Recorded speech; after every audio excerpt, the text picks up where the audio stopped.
Hello everyone, जैसा कि आपको पता है कि हम एक सीरीज पे काम कर रहे हैं जिसमें हम रिएक्ट नेटिव बिल्कुल बिगिनर टू एडवांस लेवल तक की सीखने जाएंगे। तो लास्ट वीडियो में हमने क्या किया था कि हमने फायरबेस के अंदर फायरबेस की हेल्प से हमने अकाउंट क्रिएट किया था, यानी रजिस्टर किया था यूज़र। हमने काफ़ी रजिस्टर किए थे, जैसे हमने होम स्क्रीन पे गए तब भी एक अकाउंट रजिस्टर किया था।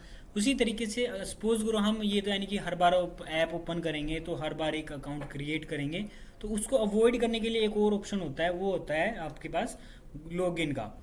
ठीक है, लॉगिन क्या बोलता है कि लॉगिन तब कर सकते हैं हम जब आपका यूज़र एग्जिस्ट करता हो या यूज़र की डिटेल आपके पास ऑलरेडी एग्जिस्ट करती हो, तब आप यूज़र को क्या कर सकते हो, लॉगिन कर सकते हो। अब आप लॉगिन करने हो, सपोज करो मैं अपना एमुलेटर ओपन कर लेता हूँ, साथ में ये रजिस्टर की स्क्रीन है एंड देन मेरी जो स्टैक है नेविगेशन है, उस स्टैक नेविगेशन से मैं अपनी लॉगिन स्क्रीन को साथ में ओपन कर लेता हूँ।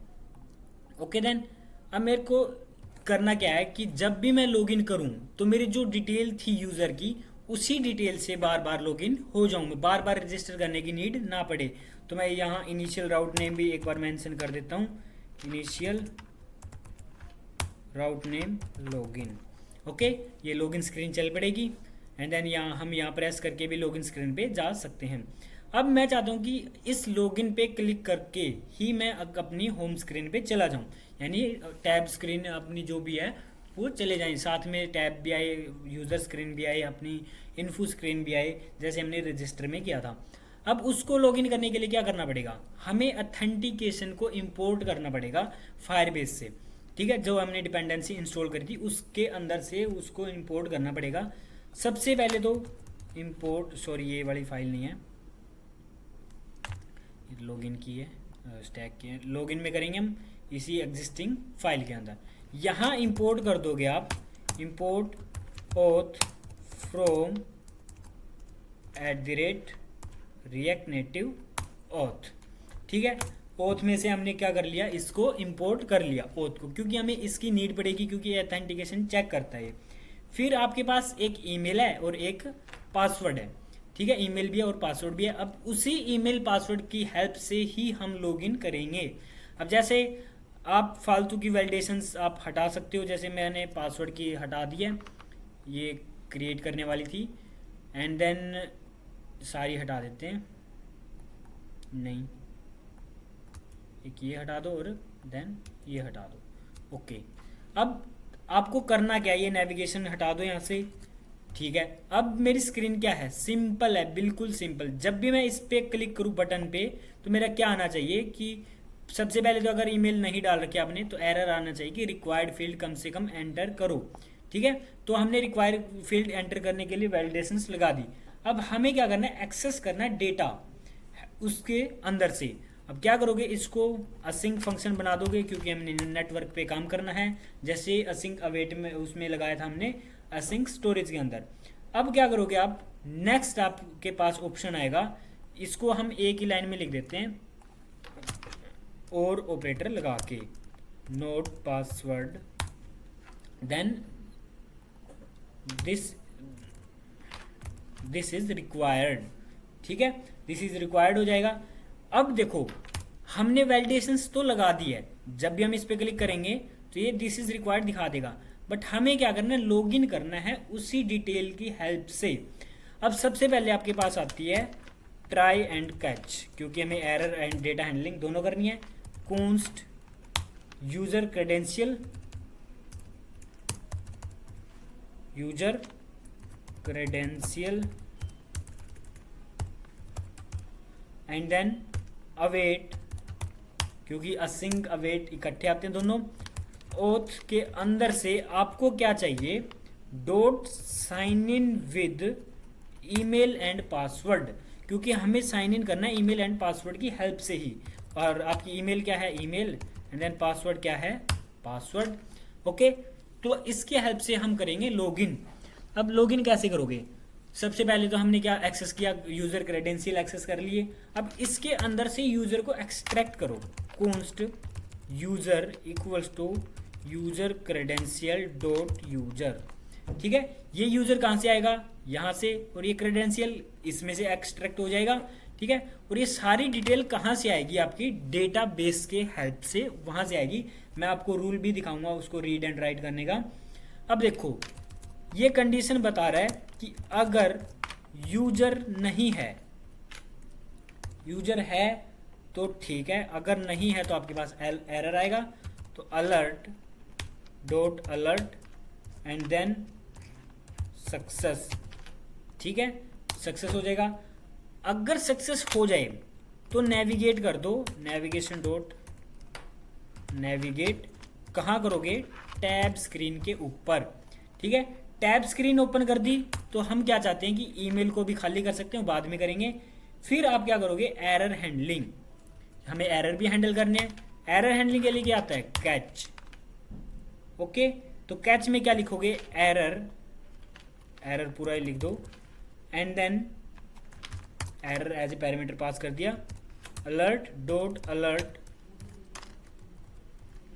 डॉट अलर्ट एंड देन इसमें क्या आएगा, लॉगिन फेल्ड। अगर कोई इंटरनल एरर होता तो हम क्या करते, एरर डॉट मैसेज करके उसको प्रिंट करवा लेंगे, ओके। लाइन लगा दो कोमा, ठीक है। अब हमारा पूरा पेज सेटअप हो चुका है, लॉगिन हमने कर दिया है, पूरा कोड हमने लिख दिया है, जैसे कि आप चेक कर सकते हो। अगर ये बंद करूं मैं, ट्राई के अंदर हमने एक्सट्रैक्ट कर लिया डेटा, कहाँ से, इस ऑथेंटिकेशन की क्लासेस की हेल्प से, email and then password, user में से एक्सट्रैक्ट कर लिया यूजर। अब जैसे मैं यहाँ एंटर करूँ testing@gmail.com, ओके, और पासवर्ड क्या था हमारा 1 2 3 4 5 6, ओके। तो आप लॉगिन कर सकते हो, success and then okay. Okay करते ही आप कहाँ जाओगे, आपकी होम स्क्रीन के ऊपर, यानी टैब स्क्रीन। देखो टाइम ले रहा है क्योंकि मेरा जो लैपटॉप है वो थोड़ा स्लो वर्क कर रहा है, अगर आपका लैपटॉप फास्ट है तो ये फास्ट वर्किंग रहेगी, ठीक है।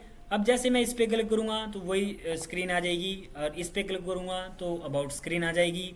तो इस तरीके से हम कर सकते हैं लॉगिन, अगर ऑलरेडी एग्जिस्ट करता है डेटा। तो सपोज करो हमारे पास डेटा एग्जिस्ट नहीं करता, उसी डिटेल से अगर हम लॉगिन करना चाहे, जैसे ये ईमेल एग्जिस्ट नहीं करती तो लॉगिन करेंगे तो क्या करेगा, email not exist, supplied auth credential is incorrect and then malformed और हैज एक्सपायर्ड, ओके। तो इस नाम की कोई भी एग्जिस्ट नहीं करती है, तो इसके लिए हमें क्या करना पड़ेगा, इसके लिए हमें ओरिजिनल ईमेल डालनी पड़ेगी, testing1@gmail.com, लॉगिन, सक्सेस, ओके। अब मैं ये जो डेटा स्टोर हो रहा है मैं वो भी दिखा देता हूँ आपको। ये देखो स्क्रीन पे जंप हो गया है, हम चलते हैं फायरबेस पे, और फायरबेस में हमारा जो डेटा स्टोर हो रहा था वहाँ से एक्सेस हो रहा है। ये मैं आपको रूल्स भी दिखा देता हूँ एक बार के लिए कि कहाँ से आपका डेटा एक्सेस होगा और कहाँ से आप उसको रीड कर सकते हो, कहाँ से परमिशन आप अलाउ करते हो। तो हमारा प्रोजेक्ट यहाँ है, प्रोजेक्ट एंड वर्क स्पेस, तो रेसिपी ऐप हमारे प्रोजेक्ट का नाम था, ओके। ऑथेंटिकेशंस में जाएंगे तो दोनों यूजर एग्जिस्ट करते हैं, देखो testing1 एंड टेस्टिंग, और देन ये आपके पासवर्ड भी स्टोर करवाता है। अब अगर आप फायर स्टोर डेटाबेस के अंदर जाओगे तो यहाँ आपको मिलेगा आपका डेटा सारा, इनका नहीं मिलेगा जो हमने क्रिएट करे थे डेटा, जो हमने फर्स्ट वीडियो में करे थे कि फायरबेस का सेटअप कैसे करें, उसका डेटा यहाँ मिल जाएगा क्योंकि हमने वो फायर स्टोर के अंदर स्टोर करवाया था। जैसे एक्सीलेंस टेक्नोलॉजी है और एक्सीलेंस है, ये ईमेल होगी एंड देन फुल नेम, क्योंकि हमने सिर्फ 2 डिटेल ही स्टोर करवाई थी, ओके। तो अगर हम चलें रूल्स पे, तो रूल्स क्या बोलता है कि अगर यूज़र है तो आप उसको रीड कर सकते हो। देखो यूजर्स है तो क्या कर सकते हो, रीड कर सकते हो, राइट कर सकते हो, यानी अपडेट भी कर सकते हो। इफ़ रिक्वेस्टेड डॉट ओथ, अगर ओथ से रिक्वेस्ट करें हम, अगर इक्वल्स टू ना हो नल के, या फिर रिक्वेस्टेड इक्वल्स टू हो यूज़र आईडी के, तो हम रीड कर सकते हैं उसको और राइट भी कर सकते हैं। जैसे ये आपके कोई काम का नहीं है रूल, और ये भी काम का नहीं है अभी के लिए, तो आप डिलीट कर सकते हो। तो अभी के नेक्स्ट वीडियोज़ में हम करेंगे कि हम प्रोडक्ट का डेटा कैसे स्टोर करवाएं इसके अंदर। जैसे अभी के लिए हमने सिर्फ ऑथेंटिकेशंस में ऑथेंटिकेट करवाया था, यहाँ डेटा स्टोर नहीं करवाया था। देखो यहाँ डेटा एग्जिस्ट करता है 6, 1 2 3 4 5 6, और वहाँ सिर्फ 2 है। तो हमने ये 4 लास्ट वीडियो में क्रिएट करके देखे थे डेटा, और इनको जैसे आप स्क्रीन एडिट करते हो या फिर रजिस्टर स्क्रीन आप बना रहे हो, तो उसमें आपके पास मल्टीपल्स डिटेल्स होती है, जैसे name, user name, full name, email, password and then phone number etcetera etcetera. तो उसको भी स्टोर करवाएंगे हम with the help of Firestore database.